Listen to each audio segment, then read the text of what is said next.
जोहार। ग्रामीण विद्यार्थी यूट्यूब चैनल से मैं रत्नेश कुमार स्वागत है आप सभी का आपको अपने यूट्यूब चैनल ग्रामीण विद्यार्थी पर। पलामू चतुर्थ परीक्षा 2025 के रिगार्डिंग आज हम विज्ञान से कुछ क्वेश्चन करा आप लोगों को समझाने जा रहे हैं। पिछला बार जो एग्ज़ाम हुआ था 2017 में, उसमें विटामिन से एक क्वेश्चन पूछा गया था, इसीलिए मैं इस बार आपको विटामिन का जो है कि शॉर्ट में तथ्य को बताने का प्रयास कर रहा हूं। तो सबसे पहले आपको जानना ज़रूरी है कि विटामिन की खोज किसने की थी। तो विटामिन की खोज कैसिमिर फंक ने की थी। आप सभी लोग पहले से जानते होंगे, शॉर्ट नेम फंक। सभी लोग कुछ प्रमुख विटामिन और उनके रासायनिक नाम यहाँ पर हम लिखे हैं। जैसे विटामिन ए का रासायनिक नाम रेटिनॉल है और विटामिन ए के कमी से रतौंधी नामक बीमारी होता है, ये भी क्वेश्चन बन सकता है। उसी तरह विटामिन बी का रासायनिक नाम थायमिन है। विटामिन बी के कमी से बेरी नामक रोग होता है। विटामिन सी का रासायनिक नाम एस्कार्बिक एसिड है और विटामिन सी के कमी से एस्कार्बिक नामक रोग होता है। विटामिन डी का रासायनिक नाम कैल्सीफिरोल है और विटामिन डी के कमी से रिकेट्स नामक रोग होता है। आपको जो हम साइड से बोलते जा रहे हैं वो आप नोट कर सकते हैं। विटामिन ई का नाम टोकोफेरॉल है और विटामिन के का रासायनिक नाम फिलोक्विनेन है। अब आपको यहाँ पर एक विशेष जानकारी इसमें है कि डी ज़्यादातर इसमें पूछा था विटामिन डी के बारे में। विटामिन डी के बारे में यह पूछा जाता है कि विटामिन डी की कमी से कौन सा रोग होता है। तो विटामिन डी जो है कि कैल्शियम के कमी से विटामिन डी में आपको रिकेट्स जो होता है वो हड्डी का रोग होता है, इसमें हड्डियां कमज़ोर हो जाती हैं। और विटामिन डी का मुख्य स्रोत, इसमें कई बार सवाल आपको पूछ देता है कि विटामिन डी का मुख्य स्रोत क्या है। विटामिन डी का जो है कि मुख्य स्रोत दूध और अंडे। आपको विटामिन डी जो है कि सूरज के रोशनी से भी प्राप्त होता है। अब आपको जानकारी होना चाहिए कि ये विटामिन ए डी ई के जो है कि जल में घुलनशील नहीं है, यह केवल वसा में घुलनशील है। इसका भी सवाल कई बार आता है कि कौन सा विटामिन जल में घुलनशील है और कौन अघुलनशील है। विटामिन बी और सी केवल जल में घुलनशील होते हैं और विटामिन ए डी ई के ये वसा में घुलनशील होते हैं।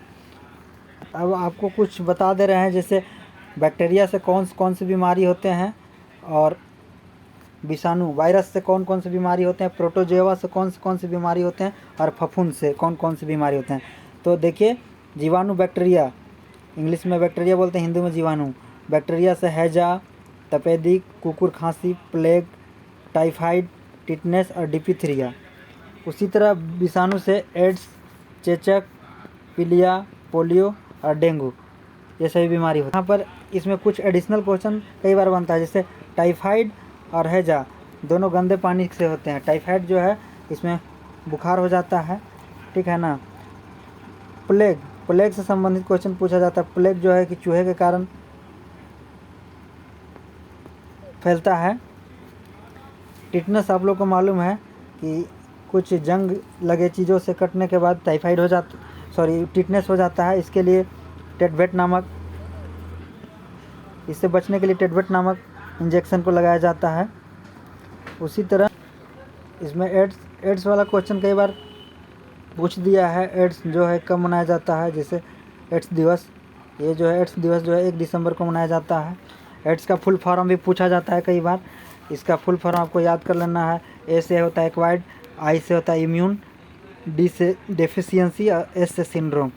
इसका फुल फॉर्म, ये सब चीज़ हम अलग से आपको नोट्स भेज देंगे, क्योंकि अभी शॉर्ट फॉर्म में वीडियो बनाना है, कम समय में आपको ज़्यादा जानकारी होनी चाहिए, इसलिए मैं ये वीडियो बना रहा हूँ।